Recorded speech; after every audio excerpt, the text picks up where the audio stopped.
Hey, mambo vipi? Karibu sana katika channel yangu ya YouTube. Leo katika video hii kuna kitu kimoja kidogo nataka nikufahamishe namna gani ya kuweza kuweka default browser ya kuweza kufungukia faili zako na dokumenti zako za web page mbalimbali.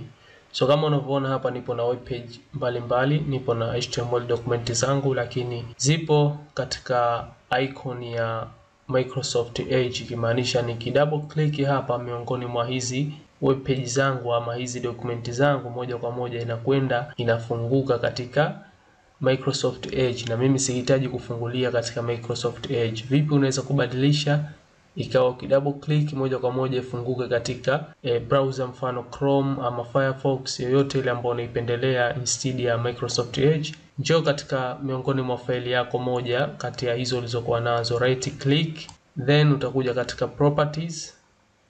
Katika properties utakuja katika open with. Sasa hapa njoo change, click change, kisha utaletewa hii uselect default app for .html files. Kwa hiyo faili zote ambazo zina extension ya .html utakuja utaweka sehemu ambayo unahitaji zifungukie. Mimi nitachagua Google Chrome ambao ndo nahitaji iwe default browser yangu ya kufunguka faili hizi za .html. So uta set default na uta apply.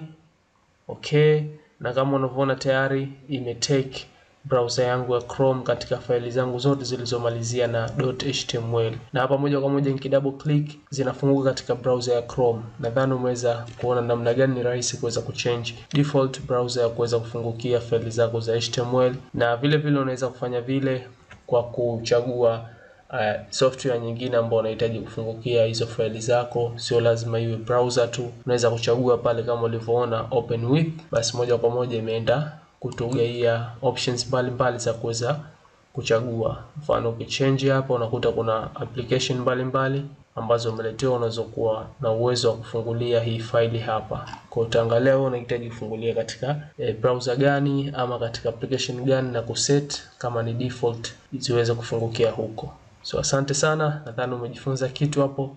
Tukutane katika video ambayo itafuata.